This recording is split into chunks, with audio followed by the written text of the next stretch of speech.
नमस्कार. आज 9 जानेवारी 2026. दरवर्षीप्रमाणे आज मी स्वामींच्या दर्शनाला अक्कलकोट येथे निघतोय. मुंबई सोलापूर वंदे भारत एक्सप्रेस दादर स्टेशनमध्ये फलाट क्रमांक 10वर येत आहे. चला मंडळी, निघूया मग स्वामींच्या दर्शनाला.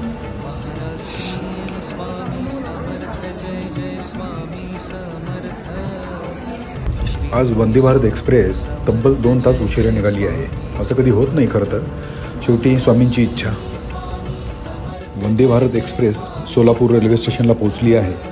रात्रीचे 12:45 झालेले आहेत.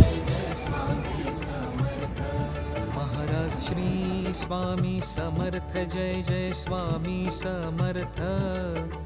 श्री स्वामी समर्थ, जय जय स्वामी समर्थ. मेक माय ट्रिपवरून मी रेल्वे स्टेशनजवळचं हे होमस्टे बुक केलेलं होतं.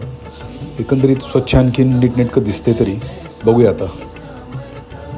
महाराज श्री स्वामी समर्थ. यावेळेस प्रवासात माझे मित्र आणि स्वामी भक्त गिरीश देखील माझ्यासोबत आहेत. श्री स्वामी सकाळी दोघांनीही आवरून 5:30 वाजता अक्कलकोट येथे पायी जाण्याकरिता सुरुवात केली.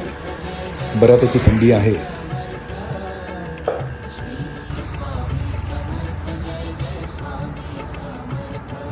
थोडं उजाडायला लागलंय. वातावरण देखील एकदम छान आहे. मस्त वाटतंय. हवेत गारठा असल्यानं चालताना देखील थकवा जाणवत नाहीये. समर्थ, जय जय स्वामी समर्थ.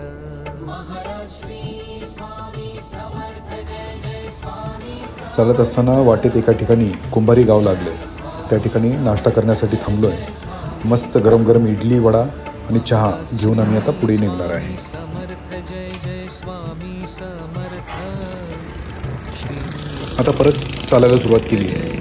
आता जरा ऊन वाढायला लागलं आहे. वॉकिंगचे चांगले बूट असतानासुद्धा तळपायाला बसणारे चटके जाणवत आहेत. पण स्वामी पाठीशी असल्याने कोणत्याही गोष्टीची चिंता नाही. साधारण 20 किलोमीटर अंतर पायी चालल्यानंतर रस्त्याच्या डाव्या बाजूला वळसंग वाडा नावाचं एक छान हॉटेल आहे. त्या ठिकाणी परत 10 मिनिटांसाठी आराम आणि नाश्त्यासाठी थांबलो आहे. साधारण 11 वाजलेत.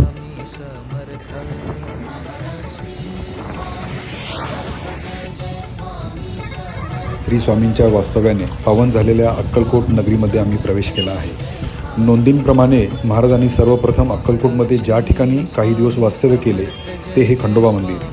केवळ आणि केवळ स्वामींच्या आशीर्वादाने आणि त्यांचे पाठबळ मिळाल्याने हा पायी प्रवास आम्ही सलग 10 तासांमध्ये पूर्ण करू शकलो. अनंत कोटी ब्रह्मांड नायक राजाधिराज योगीराज श्री अक्कलकोट निवासी स्वामी समर्थ महाराज की जय.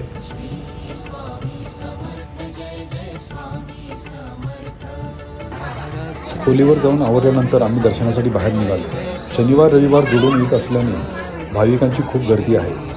समाधी मठामध्ये महाराजांच्या समाधीचे आणि चोळाप्पा महाराजांचे घरी पादुकांचे दर्शन घेऊन आम्ही निघालो. हे वटवृक्ष मंदिर, ज्या ठिकाणी महाराजांचे अधिक वास्तव्य होते. मंदिरामध्ये दर्शन घेतले. सलग 2 दिवस सुट्ट्या आणि आरतीची वेळ असल्याने या ठिकाणी देखील खूप गर्दी आहे. दिनांक 11 जानेवारी सकाळी अक्कलकोट रेल्वे स्टेशनवरून उद्यान एक्सप्रेसने आम्ही मुंबईकरता परत निघालो. अनंत कोटी ब्रह्मांड नायक राजाधिराज योगीराज श्री अक्कलकोट निवासी स्वामी समर्थ महाराज की जय.